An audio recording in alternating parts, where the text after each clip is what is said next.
I overheard my sister-in-law plotting with her best friend to harm my baby so she could steal my husband. My husband exposed her true colors at family dinner. I, female, 32. I'm currently 6 months pregnant. This is mine and my husband D's. Male, 30, first child, and both of us are an equal mix of excited, scared, and hopeful. D and I have been married for 3 years, and I have to say that he is an amazing man. I grew up with a very distant family, focused on my performance in academics and the number of trophies I brought in, while D grew up in a big family with 2 brothers and a sister. He has a loving, warm personality that often makes him the center of attention. I mean, when we were dating and even now, I can catch girls on the street doing a double take or making eyes at him. But he shares his warmth with me and me alone, and his family also makes me feel welcome.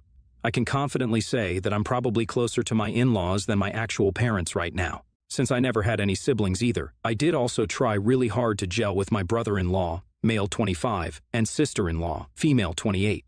And while the brother-in-laws are very nice and think of me as their big sis, my sister-in-law was always a little distant with me.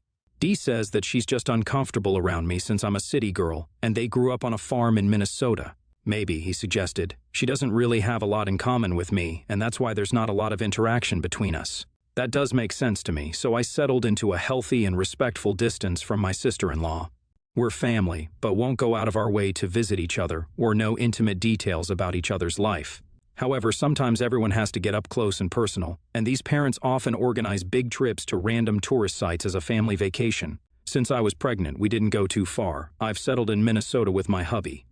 We decided on visiting the capital and checking out the Cathedral of St. Paul, making it a weekend getaway. Taking an RV, we drove up to the city and settled into a lovely Airbnb as our home base. But due to a miscalculation of available rooms, Dee had to share with his 2 brothers, and I ended up being shifted to my sister-in-law's room. This was probably the most awkward setup for me, but I viewed the silver lining as a way of getting to know my sister-in-law better. In fact, she was quite nice to me and pretty decent to share a room with. However, she had one weird habit. Every time she took a phone call, she would go out of the room or sometimes ask me to leave. I assumed that she had a boyfriend or wanted to take a private call, but I glanced at her phone and noticed that someone called Bessie 3 had been calling her. Like the last 5 calls were from this number. Now, Bessie has been sister-in-law's bestie since high school, but she's also a bit of a running joke in the family. The reason being, she's unhealthfully obsessed with D. Like, she had a crush on him during high school but never grew out of it. We know about this because she often comes to the in-laws' place during parties, and every time Dee is in the room she gets flushed and starts stuttering. I'm not the jealous kind of wife, and I mean it'd be tough to be a jealous wife with the kind of attention Dee gets, so I just play off her behavior. I remember thinking back then, it might be a part of the reason sister-in-law doesn't really interact with me, because Bessie so desperately wants to take my place. She must be stuck between a rock and a hard place. Teasing her gently, I asked her if her friend was calling to ask about Dee and when my divorce was going to happen. She laughed awkwardly and changed the topic, but something in her look was off.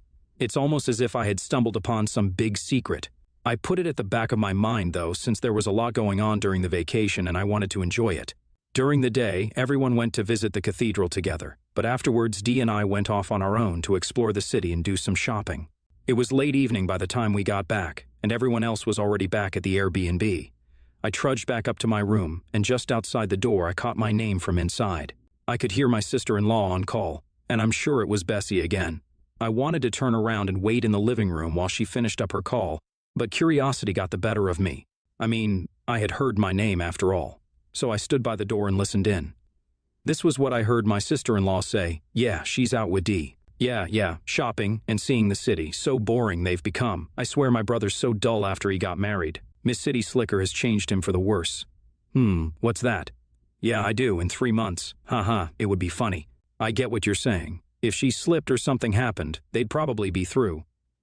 Maybe I'll push her down the stairs myself. She's too soft anyway. I mean, if that happens, you could always ask Dee out after a few months. You'd be a much better fit for the family than her." I was shocked. I mean, that's putting it mildly. How could someone say something so horrible about anyone? I turned around and went to my husband's room, where I found him and my brother-in-law's chilling. I couldn't stop the tears at this point and just fell into his arms crying. Without being forceful, he asked his brothers for privacy and asked me what happened. I told him what I had overheard and what it meant, and he got deathly quiet. I'd never seen him like this before. Gently, he said that he'd make up an excuse and we could go home. We booked a chateau back to our town, and I spent a whole ride overthinking and stressing out. After reaching our house, Dee told me that he would make things right next week, Sunday. I had no idea what he was planning, but his behavior had made me feel like my reaction was valid, and I trusted him. I knew I was in the right because he finally told me what he had in mind, and it sounded like a perfect plan. Come next Sunday, I waited to see it all unfold. Firstly, he had asked his parents and siblings to come over to ours for a nice roast, followed by a movie night. Dinner was perfectly fine, and while I felt nauseous just seeing sister-in-law, I powered through it. Then we got ready for movie night. Dee had set up a projector that faced one of the living room walls, and it looked like it was going to be a magical experience. He hooked up his laptop and, instead of pulling up Netflix, opened a folder titled Surprise. It was filled with screenshots he had with Bessie, and Dee ran through them one by one, starting off the whole show by saying, "Everyone, this isn't going to be a movie. But Mom, Dad, I'm going to show you why, after today, I will never talk to your daughter again, at least not until she apologizes to Opie on her knees." Sister-in-law was staring at him, confused, not really knowing what was going on, until he pulled up the first screenshot. All the chats were from after we left the vacation early, and Dee had basically used his charm over Bessie to make her admit that her and sister-in-law often joked about my baby miscarrying. It was much, much worse than the one time I overheard them. It was apparently a running joke. Dee had to play into it and try to act like he was in a loveless marriage. Little did Bessie know that he and I used to look at her chats and laugh. LOL. It didn't stop there, though. Bessie basically admitted that sister-in-law was telling her that she should shoot her shot with Dee. It was pathetic, and Bessie was definitely oversharing after Dee had tricked her into thinking he was looking for an out in this relationship. As they scrolled through each image, while slowly telling his family what he had done and what I had heard at the vacation, the atmosphere in the room reached a boiling point. Sister-in-law finally screamed, "Turn it off!" and kicked the projector off of its stand. Mother-in-law and father-in-law started shouting at her after this, telling her that she was a terrible person, and that wasn't how they had raised her. Brother-in-law and Dee were kind of just watching and enjoying the drama. Sister-in-law looked at me and said, "You nosy beach. We were just kidding around, and why do you have to take it so seriously? This is why you're not meant for us, or you can't even take a damn joke." Dee immediately rushed to my defense, cussing her out. I didn't need him to speak for me, though, because I calmly said, "Anyone who jokes about their niece dying is a shitty person, and you need to accept that." This was also the first time anyone except Dee and me knew the gender of our baby, and that added to the chaos of the whole scene. It ended with sister-in-law being escorted out, mother-in-law in tears about her granddaughter, and everyone else just exhausted from what had happened. That Sunday dinner had led to a lot of tension in the family, and sister-in-law has basically lied to the entire extended family about Dee and me ganging up on her, leading to even more of a war zone on the family GC. It's adding a lot of tension to our lives right now, and I'm thinking about what sister-in-law said about being too sensitive. Should I just have let it slide? Update 1. Hey everyone, it's been a month since the Last Supper, as Dee and I call it, in my opinion. And there's not really much to say. We're in no contact with sister-in-law, and she has been ostracized by her parents and her brothers. They also managed to clear up everything sister-in-law had lied about with the whole family, so she's in even deeper right now. Bessie found out that Dee was just putting up a front to get info from her, and she was heartbroken, as per her text. Update 2. Okay, Bessie did something stupid. One day, Dee got a delivery of around 200 red roses at his workplace, and since neither him nor I like gestures like that, he knew it had to come from only one person. Politely, he called Bessie and asked her to take the flowers back. She, on the other hand, was just so excited that he called that she took it as a win. Wendy became a bit more strict about the whole situation. She burst into tears and hung up on him. So right now, if anyone on Reddit wants 200 roses for free, DM me. Update 3. Sister-in-law reached out to us after Bessie's latest escapade. She said that she was the wake-up call for her and made her reevaluate her friendship. Although it was a tough decision, she said she no longer speaks to Bessie and she hopes we can take her back into our lives. However, she still thinks that it was okay to joke around like that, and her only problem was that Bessie took it too far and actually tried to steal Dee from me. While Dee did genuinely consider this, I said that I need her to genuinely understand why those comments aren't okay, even as a joke, before we could move forward. However, I do think she is remorseful, and with time we'll get there. I also wanted to apologize to the extended family for lying. NTA and your sister-in-law is clearly unhappy about you being a part of the family unit. Instead of voicing it healthily or actually fixing things with you, she chooses to make terrible comments. Disgusting. NTA and I don't even know what the deal is with Bessie and your sister-in-law. I get that she is her childhood friend, but if anyone was that obsessed, I'd cut them off. And even beyond that, it's clear that sister-in-law had problems with you. I'd resolve it before letting her back in your life. Next story. I've been married to Stella for 7 years now. Together, we have 5 children, daughters from my previous relationship, Kyra, 11, and May, 7. A son and daughter from Stella, Brianna, 13, and Jaden, 8, and a son together, Lucas, 2. My 2 are 50-50 custody, while my stepchildren only see their bio father every second weekend. My wife and I agreed to split finances and have mostly kept them separate, aside from a joint account for essentials, bills, groceries, house, etc. We both used to be high earners, though, had terrible hours. When our parental leave for Lucas was finishing, our children begged us not to go back to work, that they hated the before and after school care and wanted us. In the end, my wife went back, but I quit and got a new job. It was much lower pay, but essentially school hours, so I was able to be there for our kids. Stella has been paying more of our joint expenses, but otherwise it's been fine. I wouldn't say the split has been firm, though. I do buy stuff for my stepchildren or pay when I take them all out. It's more the big payments that are separate. Brianna goes to a private high school. I was talking about high schools to my sister since Kyra is in year 6, and realized that on my current pay, I won't be able to afford to send her with her sister. My ex is barely willing to pay the cost related to public school, let alone a private one. The school is so much better than the nearby public school, and I know Kyra wants to go to her sister's school. So, I tried to talk to Stella and asked if she would be willing to help. It's education, and she's close with my daughter, so it's not like I'm asking her to pay for something crazy. Stella refused, and I would have accepted it even though I was annoyed.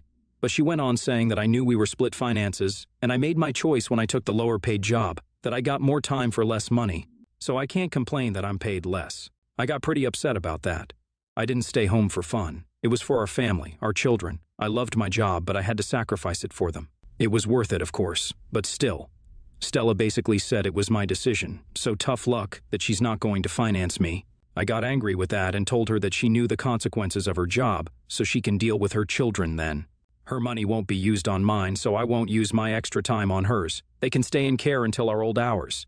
So Stella got pissed back, accusing me of using her for money and calling me a complete a-hole for suggesting what I did for my stepchildren. We argued pretty badly. She thinks I'm being greedy, selfish, and petty, but it's not like I'm asking to mooch. I would still foot 50% and get my ex to contribute as much as I can get her to. Yes, it was my choice, but it was for all the children, for our family. Besides, I literally take care of my stepchildren more than my own, 85% versus 50%. I'm not just being lazy or focusing on my own children. I've been there for them all, so I think it's frankly unfair for her to refuse to help even a little. But obviously she thinks I'm being an a-hole. But you more like heavily, leaning YTA. You needed to discuss this when you decided to cut your hours. It doesn't sound like the decision was in any way a mutual one made between you and your wife, but all of you. Despite that, your wife has been willing to pay more of your shared expenses, which at least somewhat compensates for the extra childcare you were doing. For some reason, you waited until your kid was about to start high school to even think about where she'd go and how you'd afford it. You sprung on your wife that, despite your prior agreement being different, you want her to pay tens of thousands in tuition she wasn't planning on. Also, no kid needs to go to a private high school. Your daughter will be fine at a public school. I also assume you are not paying any of Brianna's tuition, so she's going to have to pay full tuition for her kids and half for yours. That's a ton of money. I don't know exactly what she makes, but she'd have to be incredibly wealthy for that to be chump change. Your wife also should have been more proactive about thinking through how all this would play out. You should have made a fair and explicit agreement when you quit your job. This marriage sounds messed up, honestly. Next story, my mom and my wife do not get along and probably never will. I told my mom right off the bat that my partner was going to come first, and my mom said she understands that, but I can't make her like her, and that set the tone for our current distant relationship. My wife is currently pregnant with our first child. My mom did make a brief appearance at the shower and gave, to be honest, a shitty gift. I know that sounds entitled, but based on her income, it was kind of shitty. My mother-in-law, on the other hand, is over the moon and seems to think this is her to-do-over baby. She talks about nothing but the baby. Both extremes are annoying, to be honest. Anyway, we saw my mom recently at a wedding, and we're all seated at the same table. Some people at the table were talking about my mom's upcoming wedding, and making a big deal out of it and asking a lot of questions. My mother-in-law turned the topic back to the baby shower, and then commented that my mom really doesn't seem excited. My mom laughed it off and said she is getting married. She literally doesn't care about anything else. I could see the hurt on my wife's face. My wife demanded to know who would say something like that. My mom said nothing in person, but her wedding is much more exciting to her than someone else's baby. My mother-in-law was horrified and reminded my mom that it was her grandbaby. My mom said yes, so not her baby but her wedding. My wife mouthed to my mom, "I literally hate you," and that was the end of that. After we left, I brought up to my wife that I don't think what she said was fair. They don't like each other. My mom understands not liking the mom means she won't be close to our child, and to be honest, she's right. It isn't her child, but it is her wedding. I get why that is more exciting for her. My wife was very offended, said I shouldn't have taken my mom's side, and said I disrespected our baby. Esh, your wife needs to be an adult, so does your mom. It's been well established that your mom is an a-hole to your wife, and they don't like each other. Everyone just needs to accept that and move on with life. Your mother-in-law jumping in there trying to control everyone's feelings, oh my god baby, is also a bit much. Mouthing, "I literally hate you," at someone else's wedding is so trashy. All of the women in your life need to learn to keep that drama private.